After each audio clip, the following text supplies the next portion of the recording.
A potential spillover of the Israel Hamas war into regional countries can have tremendous consequences not only for the Middle East but also for the entire world. The risk of nuclear Armageddon is at its highest since the Cuban Missile Crisis in 1962. A large-scale regional conflict that threatens to involve not only Israel and neighbouring Arab nations but also Iran, the United States and even Russia and China seems to be on the horizon. But who could benefit from the destruction and bloodshed in the West Asia? I'm your host Kasim and thanks for joining me for another KJ report. In this video we will discuss the Israel Hamas war and who benefits.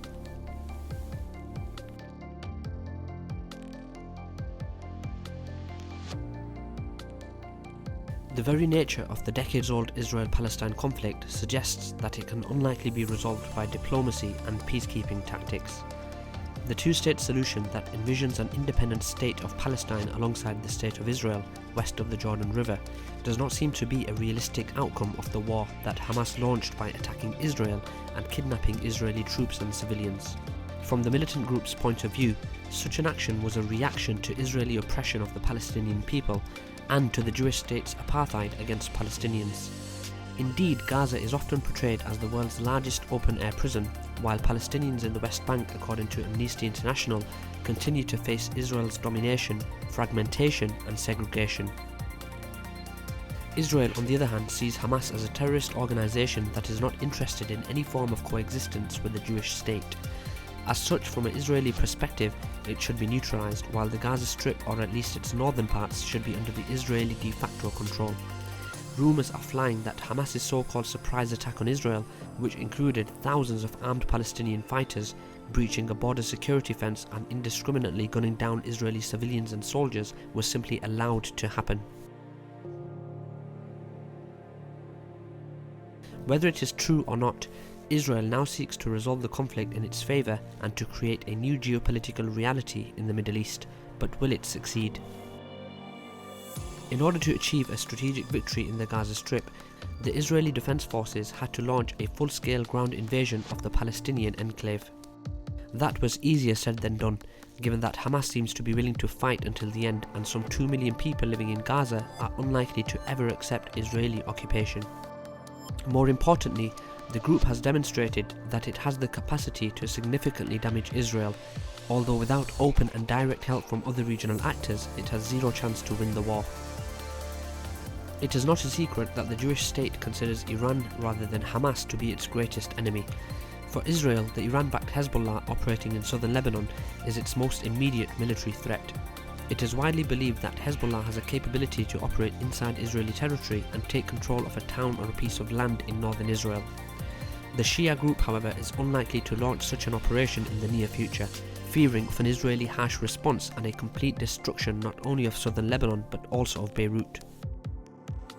For now, Hezbollah's actions against Israeli forces remain rather limited, although in the long term, a large-scale war between the Jewish state and the Iran-backed group seems to be inevitable.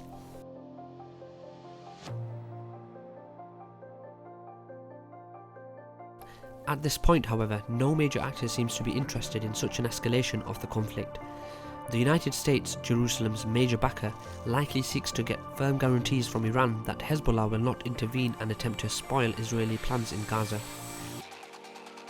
In an attempt to demonstrate that it is willing to support Israel at any cost, Washington has deployed a very extensive range of naval force in the eastern Mediterranean.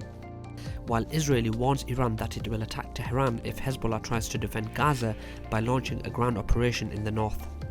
Indeed, the ball could soon be in the Islamic Republic's court.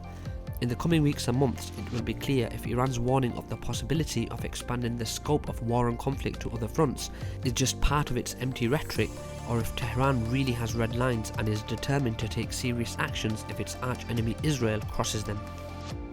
One thing is for sure, Iran's and Hezbollah's policy of limited and rather calculated actions make the Tehran-led axis of resistance weak in the eyes of Israel and its Western backers. Thus, once Israel resolves the Gaza issue in its favour, it will almost certainly seek to neutralise Hezbollah's presence on its northern borders.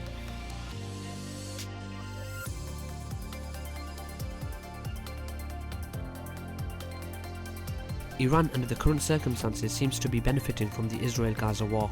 its proxies in Iraq and Syria continue attacking American military bases, which could be interpreted as the implementation of Iran's unique regional strategy created by Qasem Soleimani in the late long-serving head of Iran's Quds Force.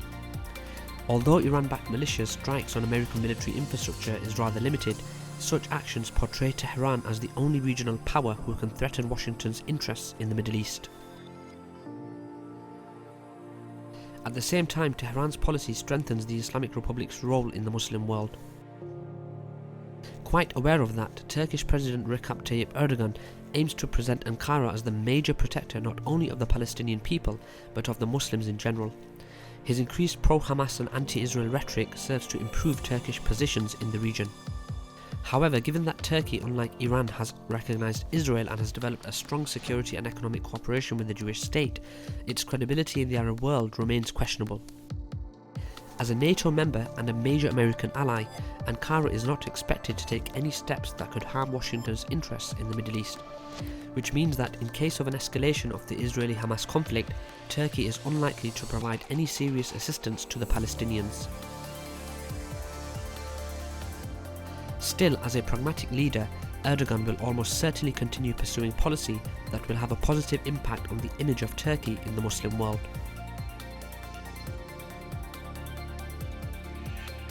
At the same time, Turkish frenemy Russia will undoubtedly seek to benefit from the war in the Middle East.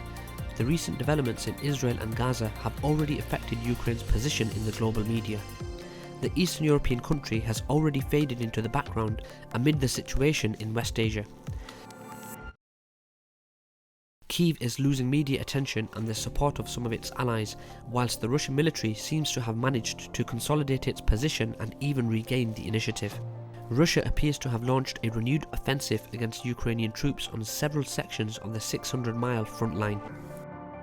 According to reports, Russia is now attempting to seize the town of Avdiivka in the Donbass and is conducting intense attacks in multiple sectors of the Eastern Front. More importantly, the Kremlin seems to hope that the West will not be able to arm both Ukraine and Israel at the same time. But even if the Western powers stop arming Ukraine, which is something that at this point does not look very probable, this does not mean that Russia will resolve the conflict in its favour, since there does not seem to be a political will in the Kremlin to fight until victory. Instead, Moscow, as well as some political forces in the West, will likely seek to put the war in Ukraine on hold until the crisis in the Middle East is resolved. Meanwhile, Russia will likely coordinate its diplomatic activities regarding Israel and Palestine with China. Although Beijing criticised Israel's blanket bombardment of Palestinian civilians in Gaza, the People's Republic will almost certainly tend to stay out of the conflict. Instead, it will continue calling on both parties to refrain from violence and will seek to remain a friend of both Israel and Palestine. Such an approach could help Beijing increase its economic presence in a post-war region. Unless reason prevails, Israel's war in Gaza could eventually spread well beyond the Middle East, but regardless of the outcome of the conflict, it is already perfectly clear that the Palestinians will be the greatest victims of the geopolitical game that threatens to involve several global and regional actors. Palestinians are unlikely to ever accept to live under Israeli occupation and will continue resisting even if Hamas eventually gets defeated. Israel, for its part, undoubtedly seeks to resolve the Palestinian issue at least for the next 50 years. Sending Gaza back into the Stone Age and forcing Palestinians to move to Egypt or elsewhere perfectly suits the Jewish state's long-term goals. Thus, the two-state solution for the Israel-Palestine conflict is a myth. In the long term, there will be either no Palestinians living in Gaza and the West Bank, or there will be no state of Israel.